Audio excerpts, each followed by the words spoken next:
Welcome back to the big weekend show.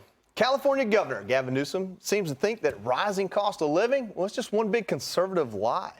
He posted on X, quote, "Things you won't see on Fox News today. Prices for Thanksgiving are down from turkey to air travel."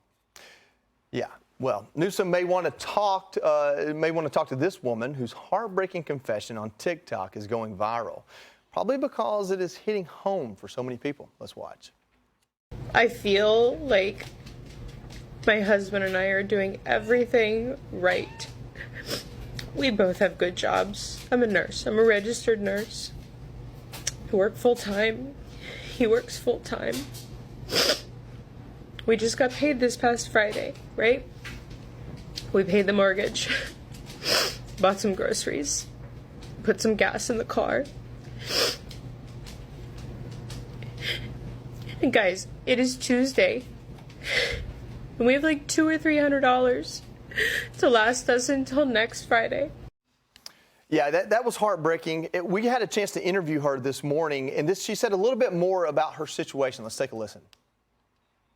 I just needed to vent in the moment. I needed to vent to my phone and just, I guess, get the words out of my brain with all the stress that I was feeling. I'm just glad that my voice was unintentionally, empowering to people to speak out and say, me too, and, share that we're all in the same situation with the economy and the price of groceries and gas and just the struggle of middle-class America.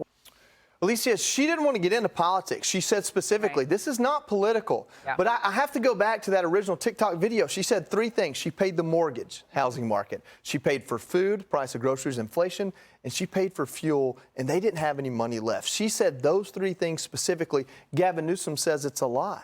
Right. Well, because the governor of California is making it political. And what folks like this woman don't want to hear is that things are actually better than what they are experiencing, especially when it comes to a wealthy governor from California. And this actually speaks to a larger problem that Democrats are seeing and they are experiencing, especially which is indicated through the polls, is that people feel like there's definitely a disconnect between the party and its treatment and its talk about the economy and what they are experiencing on a day-to-day basis. And it doesn't help when Democrats come back and they say, well, it's not that bad, because it's not that bad for him. Joe, I want to look at some polls here because I find them very interesting. There are two polls we're going to have here that break it down by generation. First is, this is what keeps people up at night, is what this says. I also make sure I get this right. Gen Z, 56% of Gen Z, I don't know why my voice cracked there, don't worry about it, say that finances keep them up at night. 51% of millennials say finances keep them up at night. That's more than half of the last two generations of Americans who say that just being able to pay for things. And a lot of these have college degrees.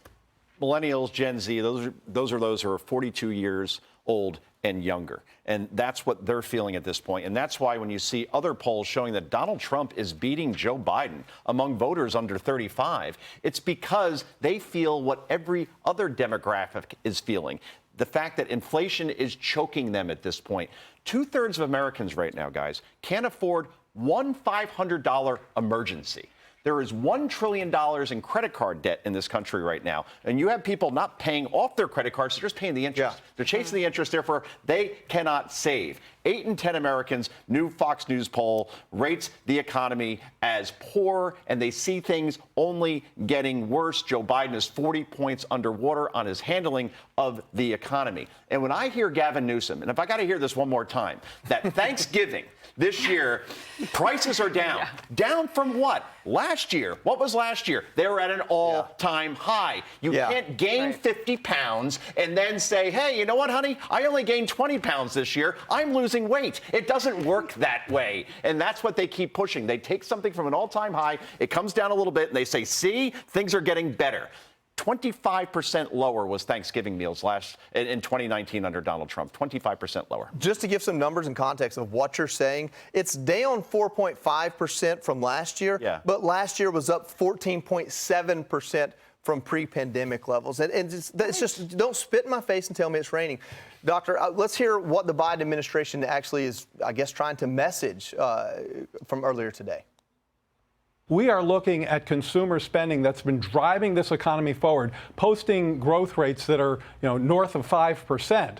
We have an unemployment rate that's been below 4% for 21 months. And wages have not kept up. So real wages have grown. Real wages, in other words, wages are beating prices now. So is disposable income, by the way. But for most of that time, they have not. Correct. Doctor, I know you work hard. I know you have kids.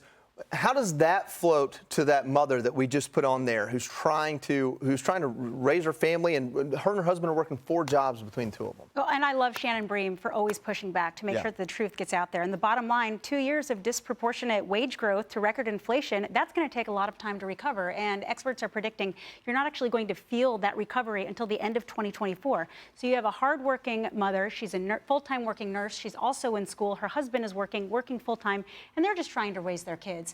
We have to do what we can to make sure that they are able to live their American dream, and we have to focus on bringing costs down for the everyday American home, and that's where people are going to have to look when they go to the ballots in 2024. It is going to be these kitchen table issues, not some of the more media hyped up ones, but the ones that are really going to hit home that people are going to be voting for. I give them the grace of saying, hey, this is more complicated than one fact or stat, and certain things can get better. But I live in a small town, and people are still struggling. And to say that they're not it doesn't win votes, I don't think. Hey, Sean Hannity here. Hey, click here to subscribe to Fox News YouTube page and catch our hottest interviews and most compelling analysis. You will not get it anywhere else.